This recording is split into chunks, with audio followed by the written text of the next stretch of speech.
The cross of Jesus Christ. Matthew 11:28-30. Come to me, all you who are weary and burdened, and I will give you rest. Take my yoke upon you and learn from me, for I am gentle and humble in heart, and you will find rest for your souls. For my yoke is easy and my burden is light. The cross of Jesus Christ is the starting point of our faith. It is the core of the Christian faith. The cross is everything to Christians. When we are armed with the faith in the cross of Jesus, we can have a victorious life and overcome all problems on the earth. What has the cross of Jesus Christ done for us? We are saved, healed, forgiven, and blessed through the cross of Jesus Christ. We can enter eternal heaven through the cross. First, the place where we can rest. The cross of Jesus is the place where we can rest. The Lord says, "Come to me, all you who are weary and burdened, and I will give you rest," in Matthew 11:28. The Lord Jesus speaks to us now. No matter what kind of pain or sorrow you may have, bring your burden to me, then I will give you rest. Many people are bearing their burdens while living on the earth. Those who have a lot of money also have heavy burdens, which is proportional to their wealth. Those who are sick have burdens of diseases. No matter who you are, you have your share of burdens. The problem is that we do not know what to do with these burdens. Moses says, "The length of our days is 70 years or 80. If we have the strength, yet their span is but trouble and sorrow, for they quickly pass and we fly away." Psalm 90:10. Moses said that the lifespan was nothing but trouble and sorrow. Since no one can take our burdens for us, we must take them by ourselves. We sometimes fall and despair while carrying the burdens of our life. Husbands cannot take the burdens of their wives, and vice versa. Parents cannot take the burdens of their children, and vice versa. Only when we believe in Jesus can we find true peace and rest in Him. We can find solutions to our problems only when we come to the Lord. On a sizzling hot summer day, we can feel cool when we go under the shade of a tree. In the same way, even when troubles come to us like surging heat waves, and even when we are thirsty and sweating because of trouble, we can rest under the shade of the cross of the Lord Jesus. We will find peace, rest, freedom, and joy under the cross. We are likely to get hurt when we trust or follow people in the world. We may trust and count on the people who have power, but when they lose their power, you will also fall down with them. We may try to grab worldly things thinking that such possessions will make us happy. However, we cannot overcome the pain and the burden in our hearts. Jesus is the only one who can take care of our heavy burdens. Therefore, when the Lord Jesus calls us and says, "Come to me, all you who are weary and burdened, and I will give you rest," we have to come to the Lord and put down our burdens in front of Him. Then we need to say, "Lord, help me, stay with me. Release my pains, sorrows, and problems of my heart." Professor Sumin Lee is a world-renowned chemist. He was the former dean of the College of Life and Nanoscience, Hannam University. He got his PhD when he was 34. At the age of 35, he became a professor and the chairman of his department at Hannam University. He was ordained as an elder of his church at the age of 36. He went to the United States as a visiting professor at 37 on a Korean government scholarship. At that time, however, his eyesight suddenly grew dim. He went to an ophthalmologist and found out that he was in the terminal stage of glaucoma. He went to the most prominent ophthalmologist in the States and had a 6-hour surgery. However, he could not see anything after the surgery. He was despaired and even lost his faith. Even though he was an elder of his church, he fell into deep despair and began to question, "Is there a God? If God is there, how could such a dreadful thing happen to me?" He spent many nights with tears. He did not want to go to church. He became very suspicious about his Christian faith. Since he thought he had lost everything, he did not want to read the Bible or go to church. His wife took him to church, but he could not concentrate on the sermons. He lost his appetite too. He kept on saying, "I wish I would die very soon. If God is living, why should he give me such pain? Why should he take my eyesight away from me? Why should I live as miserably as this?" Since he was possessed by deep hypochondria, all he could think about was death. Meanwhile, he heard that his church members were going to Niagara Falls. He wanted to join the trip to the falls because he made up his mind to jump from the falls. On the night of departure, however, the Lord came to him. The Holy Spirit was upon him. The scripture Isaiah 41:10 struck his ears. "So do not fear, for I am with you. Do not be dismayed, for I am your God. I will strengthen you and help you. I will uphold you with my righteous right hand." He was scolded from the Lord. "You are an elder of your church, aren't you? How can you decide to kill yourself when you're an elder?" At that time, he deeply repented of his sins with tears. "Heavenly Father, forgive me." Then the Lord said to him, "Sumin, didn't I tell you that I will help you? You should not collapse here. Trust in me and stand up." The Lord gave him strength and power. After that, his life was changed. He changed his mind and continued his research.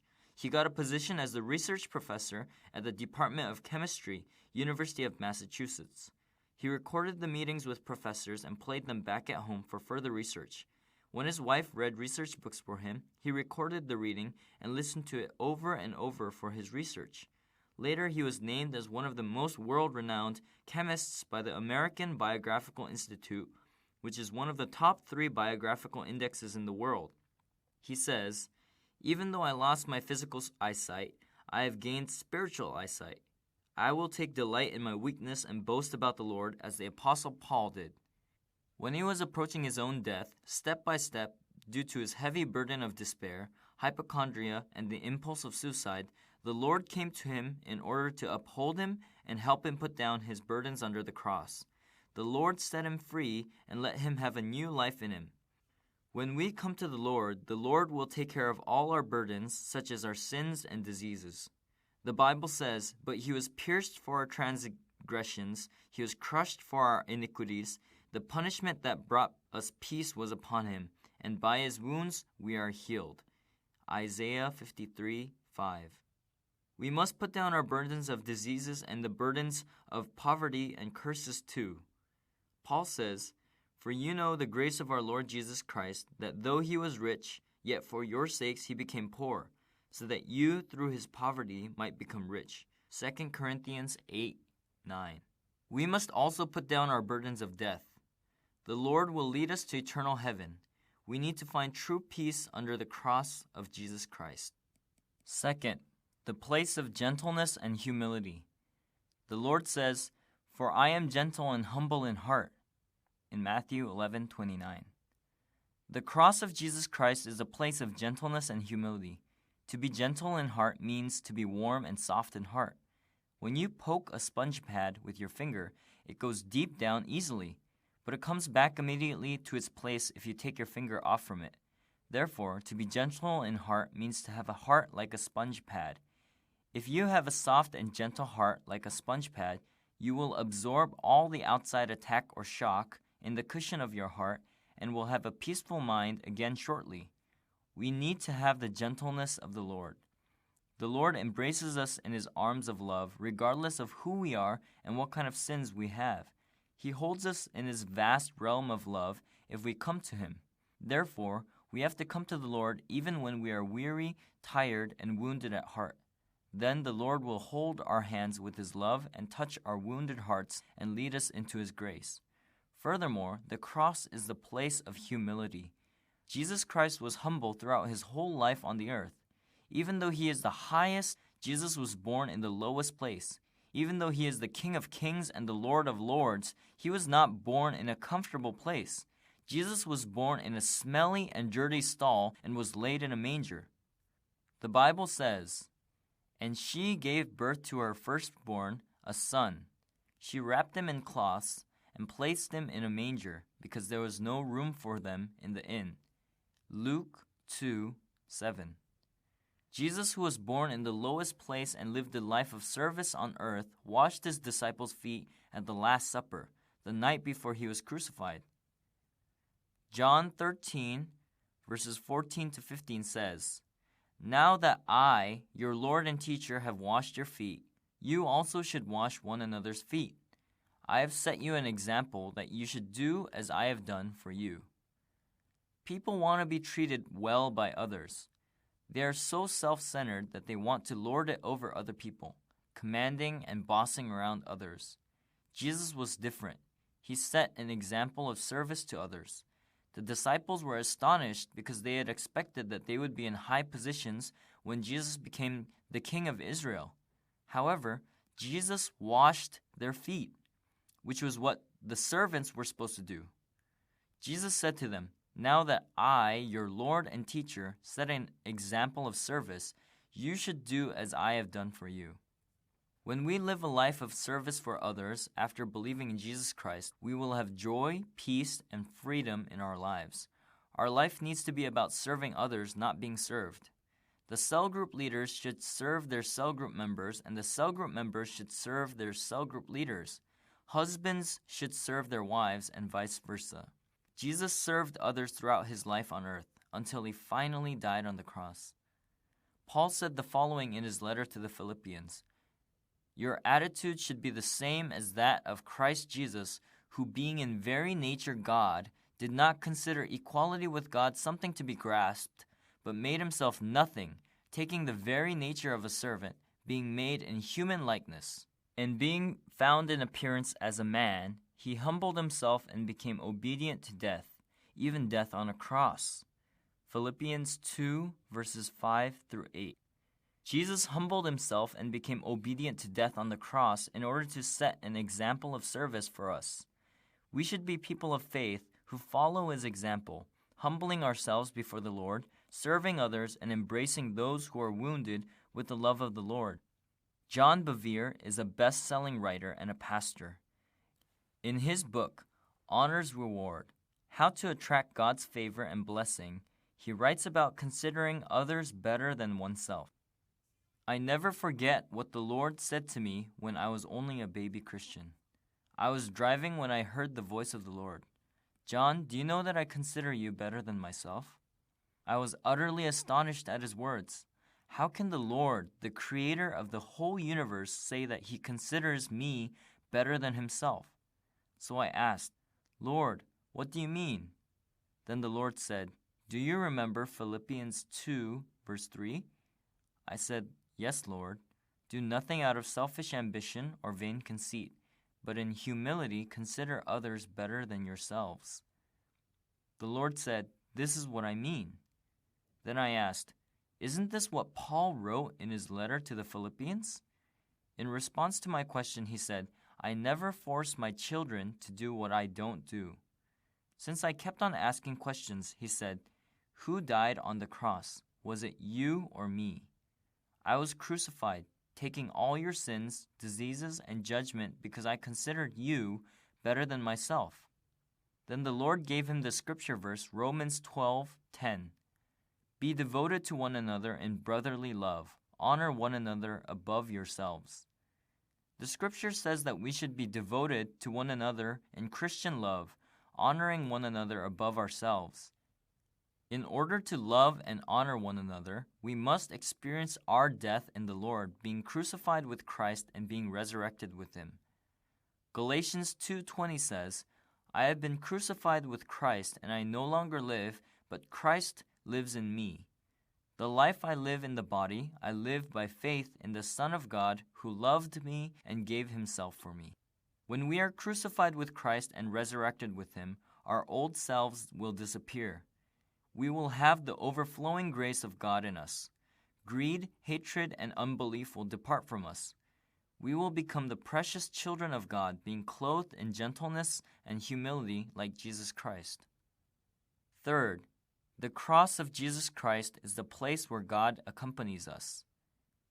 Matthew 11:29-30 says, 'Take my yoke upon you and learn from me, for I am gentle and humble in heart, and you will find rest for your souls.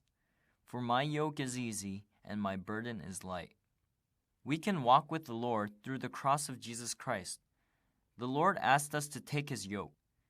These days, it is hard to see cows plowing the ground under a yoke. In old days, however, a couple of cows shared a yoke and plowed the field together. While one of the cows was experienced, knowing well what to do with plowing, the other one was rather unexperienced. What the less experienced one had to do was to follow its experienced teammate. Since the experienced one knew what to do, if the less experienced one followed its teammate, they would have plowed the whole field without even realizing it. Sometimes farmers would team a calf with its mother. Then the calf merrily followed its mother until the field was completely plowed.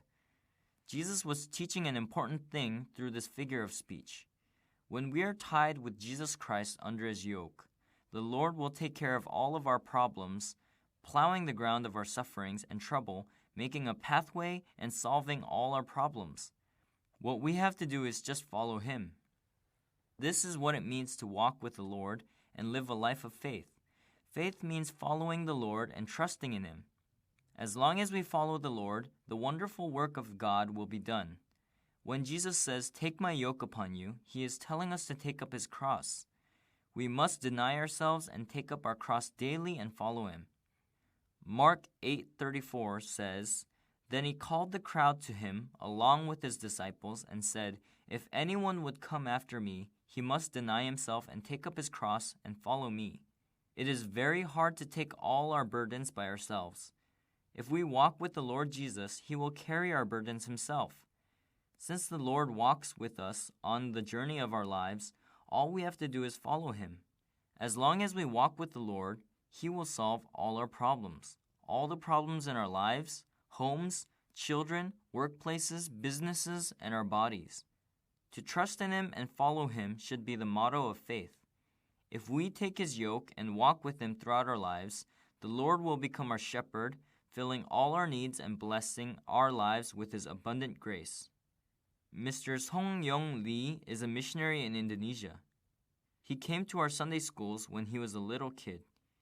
He sent me his book titled, "It Is Okay, I Still Love You." He wrote a memo in the copy of his book saying, "I grew up in Yoido Full Gospel Church when I was little." Even though he does not belong to the Full Gospel churches, he still can't forget the grace that he received from the Full Gospel Church. I was strongly touched by reading his book. Mr. Song-Young Lee was so poor that he had to support himself with college tuition until he graduated from college. Sometimes he had to skip meals because there was nothing to eat. Even though he was very poor, he was always positive. He was actively involved in church activities too. He had a dream of becoming a professor to evangelize in college campuses. He received his master's degree from KAIST, Korea Advanced Institute of Science and Technology. One day, the Lord was telling him to do something different from what he had in mind. While he was praying, the Lord told him to become a missionary for Mongolia. Although people around him opposed this decision, he settled his affairs in Korea and left for Mongolia with his wife. At that time, his wife was 8 months pregnant. At the time, Mongolia was a developing country and there were not many good hospitals or doctors. His wife bled a lot during her delivery because her placentas did not come out easily. She had to go through a lot of pain for a long time after the delivery. She also could not produce a lot of milk. All they could do was pray to God. When he prayed, God gave him insight. Missionary Lee says, "I came to understand the will of God for the Mongolians by looking at my newborn baby who was crying because of the lack of milk. The Mongolians were dying because they did not know the word of God. As I looked at the pain of my wife and my baby, I also came to realize that I could feed the Mongolians with the word of God only by being full of the Holy Spirit, not by my wisdom or power." Missionary Lee worked devotedly in Mongolia for 5 years. According to his book, he is thankful that his daughter was born in Mongolia. Since his daughter developed her immune system in the midst of poor surroundings, she became strong enough to fight disease. Missionary Lee says that if his daughter was born in a nice, clean atmosphere in Korea, her immune system would not have been strong enough to live in the tough surroundings of Mongolia. Since his daughter was born in Mongolia, she grew strong without contracting many diseases.